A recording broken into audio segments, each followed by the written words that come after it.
Have you ever heard of the term nigga wake up call? No. It is an incident where a person of color forgets that they are of color and are reminded rather brutally by an unexpected act of racism. Have you ever had any of those? Oh, brother. I'm just asking. You think you've ever Well, had I'm acutely aware, Charlemagne, that I'm a black person, just as you are a black person. And when Joe Biden insulted you by saying, you ain't really black, we don't know whether or not you want to vote for me or vote for Donald Trump, it seems to me that should have been a wake-up call on your part. How dare this guy come in here and insult you, a black man, and tell you you got to think a certain kind of way? I'm amazed that you weren't mad about that. I'm not gonna say it upset me, just like I'm not letting you upset me. You know what I mean? I don't tend to get upset over things like that. But what I did say, well, you just not talk about a nigger wake-up call, and it seemed to me that should have been a wake-up call on your part to have a white guy come in here who also said, by the way, about Mitt Romney. Because he didn't want to put more regulations on Wall Street, going to put y'all back in chains. And Joe Biden has lied for decades about his civil rights record, claiming that he desegregated movie theaters and restaurants in Wilmington, Delaware, when he didn't do any of that. He lied and said that he tried to visit Nelson Mandela during apartheid South Africa. He did not. And he came in here and told you aren't even black and let you think a certain kind of way. It seemed to me that should have been a nigga wake-up call for you, but it wasn't, apparently. Yeah, I mean, no, for the record, I'm not a Democrat or Republican. I didn't say you were. Yeah, I think both. I don't know what you are. I never even asked you about your party affiliation. Yeah, I'm just saying, but you are black. And to have a white guy come in here and tell you have to say, think a certain kind of way, otherwise you, quote, ain't black. Wow. How should I have replied to him, you think? What I just now said, how dare you insult me and tell me I think as a human being, let alone as a black person? I don't tell you how to think, Joe Biden. How dare you come in here and tell me how I should think? I'm going to vote for Donald Trump if I want to vote for Donald Trump. And if I want to vote for Donald Trump, it does not make me not black. 20% of black people, black men, as I said, voted for Donald Trump in 2020. Are they not black now? So only 80% of black men walking around are really black, 20% are not because they voted for Donald Trump. But it goes back to what PC said earlier about our refusal to learn lessons. Like, we're very much, not only are we children, we're mentally handicapped children in a lot of regards. The big R word, for those of us that are old enough to remember being able to say that. What? Okay. So I think that is why we keep the other one. The other RE word. Read.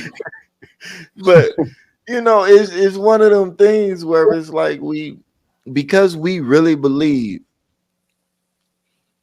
that there's a way to get them to accept us, we keep putting ourselves in position. We're looking for them to prove that we made through. We're looking for validation. Yep. From people that ain't gonna give it to us. So you step up into the batter's cage, the pitcher then hit the last four last batters in the head with the ball. And you stepping up expecting something different. Man, like that Trick Daddy. I'm sorry. And what did you say about the Trick Daddy song? Still a nigga. Right. Because that was a great analogy. To finish off that analogy, the umpire called strike. You know what I mean? So you get plunked with the baseball and the umpire still calls strike. That's what it's like, when we start having black people who need to be reminded that they're black. And in this society, I think like 95% of black people try to even avoid that, try to avoid the designation of being black. Black people there's a large group of us would rather be niggas than be black. There's a large. Yes, that's the problem because got a lot of people pushing back on what they call in the hood culture, but it's really nigga culture. Yeah, nigga shit. All the most ratchet forms and debauchery. We want to claim it. It creates a situation, that part, where we don't have to have high standards to live amongst each other. We don't have to have a culture of accountability. Now, the other aspect of it, the part where the wake-up call, where the wake-up call would even exist, is that the other half of us wants to forget that we're, connected to anything black, anything African. So they try their best. I mean, you see it in the way that people talk, especially when, like Larry Elder's good at the nasal talk. Now, talking nasally, man, What do you mean? What do you mean? I am acutely aware that I'm black. What do you mean, as a black man, it's like that nasally discussion, the non-threatening to white folk. And like Pat said, man, trying to appeal to their better nature, trying to win acceptance, trying to, show them that we're good enough. It's like the coin that was turned by the Freedmen's Bureau, where it had the black man on his knee. Yeah, talking about, am I not a brother? Am I not a man? Yeah. Am I not a man? Yeah, it's that bullshit. If you got to ask that question like that, then what that tell you? That's your answer. Well, if you answer in submission like that, hell, you can't be a man. And Tariq Nasheed's latest film, Buck Breaking, that came out a few years ago. We had our own little watch party for it. And in that film, Wesley Muhammad spoke about the fact that, globally speaking, black men are considered to be the female of all the other races in regards to, so it's kind of like acquiescing to how many emasculated feminine acts can a man do before you allow me into your house. And there's no way you're going to get smacked for that. And it's going to be, and if I was white, I would smack you for that too, to think that you can move like that you could slither your way into this empire that I built. And, I'm gonna wake you up, because here's the thing: black people can't give black people a wake up call, because once these Negroes ascend to a certain place, they don't even hear our voices. Well, it's called being white famous and white rich. That's why they call it white famous and white rich. Think about it. That's beyond black. That's when they look at it as the majority of your audience is white and black people can't really touch you. But see, like you said, we're dealing with people who really believe that because of their achievements in their respective fields, that they somehow transcend race now. Nah, see, you don't transcend race, because they feel that in their minds now, racism is not an issue, it's more classism. No, see, racism is the root of all our ills in America. Everything else grows out of the soil of racism. So even this classism, because it could be a bit of classism, but even this classism is still possible because of racism being in place. Right. So everything comes from racism. Racism may not be the biggest, or it may not seem like it's the biggest issue, and it may seem like this is something that we've moved past, but no, it's the root of all. So if you still don't deal with racism, everything else, you're still dealing with symptoms. You're not dealing with the origin of it all. So guess what? We will never transcend race, because racism will always be a problem, because how do you get past something that has had you oppressed for over 500 years? You can't Morgan Freeman it and just like racism don't happen. They just move past it. No, man. Like, they kicked our ass to get us into this. We're gonna have to do something drastic to get up out of this. And it's more than just saying, well, all right, well, I've achieved this level of success in the world, and hey, look at how many white people like me. Look at how broad my white audience is. Look how many white TV stations I'm on. Hey, I am white famous. I am white rich. And then when you get your Negro wake up call, i.e. Candace Owens, now you want to come running back to black. Because remember, Candace Owens ran away from black when she had a little issue with black. Now she running back with black because the white folk done kicked her out. Same thing, O.J. Simpson. I am taking a swig on that one. O.J. Simpson literally said, "I'm not black, I'm O.J." Okay. You got several wake up calls. Like the idea of you thinking that whatever you do would transcend race, when you know the history of racism in this country, you a goddamn fool. Bruh, when you said, I got you. when you said how people been getting our ass whooped, I'm thinking to myself, fight back. Like, there's a scene in the movie where it's like, fight back, damn it, fight back. You can't remember. Our fighting back is talking shit and using our voices and telling people off and reading people. Hey, you got read the fifth. So Damn it, we won. Oh yeah, reading the fifth don't keep us from being oppressed. But these Negroes know that shit, man. But it's a cowardly way of saying that we answered back. And I say it's a cowardly way because we know that the way we respond is not going to trigger any results. You know what? It's funny. I just thought about this. You remember y'all ever seen the videos that's going through social media with the black guy having a satisfying racial moment videos? Yeah. But it's basically when, let's say it's a situation where a white person tries to do something that and people deem racist, and then the white person, whatever, they don't go through with it. So let's say a white woman in the parking lot trying to be a dumbass to somebody black, she get put in her place, and that's a satisfying racial moment. And that's supposed to be like the equivalent to the Negro wake-up call, but it's not. The Negro wake-up call could drastically alter somebody's whole life. A satisfying racial moment just make the black person feel good. I don't understand what's satisfying about that. Because it make the black person feel good that a white person got quote unquote put in their place. Oh, okay. I kept getting blocked in on feeling. I got you. Okay. Yeah. You know, we got to feel good about this stuff here. You know, but that goes those emotional victories. Right, but that goes into the Negro wake-up call. Negro wake-up call is connected to mandatory manumission as well. Because the white people willing to do black people willing to do whatever to get that place or get the acceptance into the white society. So I'm willing to do whatever I need to do, i.e. did it. That's how I look at him. He getting his wake-up call now. You know, you think you're untouchable? Okay. You think you got white power like that? You think you got the same power as white folk? Okay. We gonna see. Take that. Well, you know, it gets to be interesting because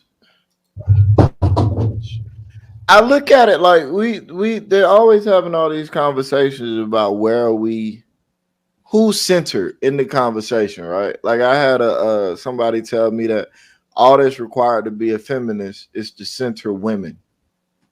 Okay. All right. Say what? Well, basically make women the focal point. That's all it takes to be a feminist. Yeah, you know that's what she said. And, you know, and it make a certain kind of sense. It does. I'll be honest. So, but in all of these pro-black discussions, the Negro wake-up call, the what is it? Racist feel-good moment. Is that what it's called? The satisfying racial moment. Mm-hmm. To all that dumb shit, right? Right. Oh, my fault. Nah, you said it right. Dumb shit. You be like, why don't, like, I think the core of why we keep having Negro wake-up calls is that nobody ever truly centers black people. At all. Nobody ever really focuses on black people. No. And when you say nobody, who you pertaining to? I'm particularly pertaining to probably about 98.6% of the United States population. Okay, they don't have to. Yeah, they don't have to center black people. And then when it comes to the black community, I'm speaking to about 99 point let's say, what is it, 9 out of 10 dentists? Yeah, we'll say 9.7 out of 10 black folk don't know how to center black people. They don't know how to make black people the focal point. Because they don't want to. Right. So you got a group that don't have to and a group that don't want to. Well, it's cultural. And the fact of it is, if you don't have a culture. Right. Hey, it's cultural. You know, the destruction of the black community is a cultural thing, you know, spiritual and culturally. And because it doesn't, you know, people want to align themselves with winners. People don't see the black community as being able to win. In fact, we call it a community only in namesake only, but we don't have common unity, right, which is the compound word combined that actually means community. We don't have that. We fight over everything. We don't even respect each other enough or see enough in each other to actually put together a plan that would be beneficial. The closest thing I've seen to it is the survey that PAX put out about 10 years ago, going around to the community and asking people, what are the preliminary issues in your community, on your block, in your neighborhood, and so forth. That's the closest I've seen anybody try to gather. Everybody else is trying to tell Black people what we need to do. And because we don't respect each other enough to give a damn about what anybody's opinion is, no matter what your qualifications are, we tend to lose. And then the people that get the sounding, the people that get the air horn or the bullhorns are the Candace Owenses of the world or the Larry Elders of the world. Because when we put a Black person in there, they just start sounding buffoonish and crazy, or they start speaking of things that don't necessarily speak to our collective group interest, not directly, where you can see the angle where they're angling for some type of personal gain. And therefore, and let's face it, as Black people, we have a strong amount of vitriol for each other. So our whole thing is to escape this thing, this Blackness thing. Man, listen, as a brother who's been pro-Black for the last big portion of my life, I'll give it over half of my life, I've been pro-Black, Black nationalist, Pan-African. One of the things that I find the most interesting is that how much pushback I get on social media from Black people. And bruh, I've been in houses with Black people, right? I've been in houses with Black people who identify as pro-Black. Their children interrogate me about, well, why do you have an issue with white people? Why do you love them motherfuckers so much? My question is, you know what I mean? And I'm not even about hating anybody, but it's about self-love. But to tell you to exhibit some self-love makes you feel as though you'll lose access to white folk. So when we break it down, this whole concept, really, the whole notion is the conversation we had before. Black people are trying to be party crashers into white supremacy. So you are, as Black people, allowed to partake, to crash the party just as long as you're of some utility. So it's dry over here, go get some drinks. We can use some of those hors d'oeuvres over here, some hors d'oeuvres over here. You know what I'm saying? Right. Or you can entertain us, go up and sing, go dance, do something, get a basketball and dribble, fight club, winner go, the chicken dinner goes to the one who's alive at the end. Or go Diddy style.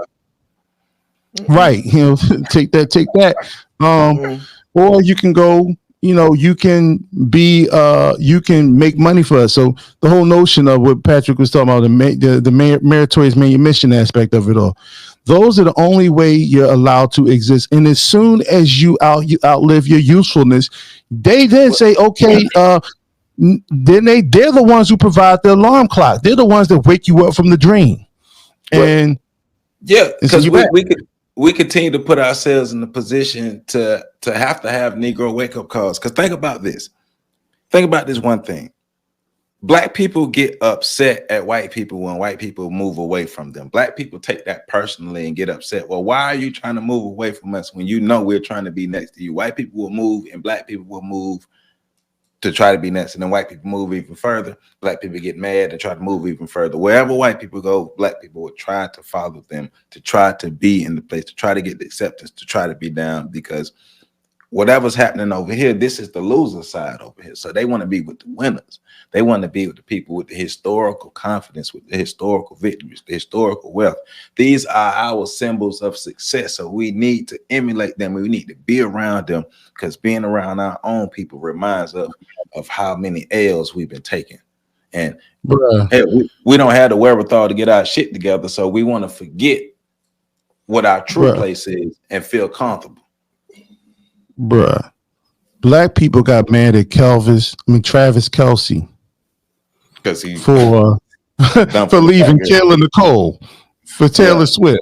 They're still posting like side by sides. Yeah. That's crazy as hell. They're like, well, he crazy as hell for leaving this. And they'll show a picture of the black girl. Hold on, y'all can't be dropping new stuff. I ain't on social media. What's happening? Right. That's right. So Travis Kelce, tight end for the Kansas City Chiefs, he was dating a black girl for a while. He ended up dumping a black girl, and he with Taylor Swift now. So black people on social media are angry that he dumped the black girl. And so they've taken a picture of the black girl from behind and take a picture of Taylor from behind. And of course, we know Taylor ain't got no ass. And the black girl got some ass. And they're like, Travis Kelce has downgraded. He went from this killing Nicole.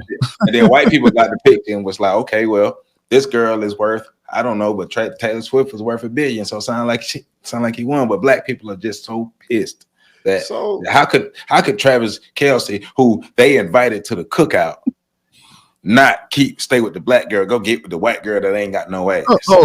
Bro. Prior to that, black women were talking about how much swag that Travis Kelce had, how he could wear a pair of blue jeans and some Timbs and look real about it. Now they heartbroken that he dating a white girl now. I'm like, oh my God, oh my goodness, how could he betray us like that? Like, what you betray you? He wasn't never with you.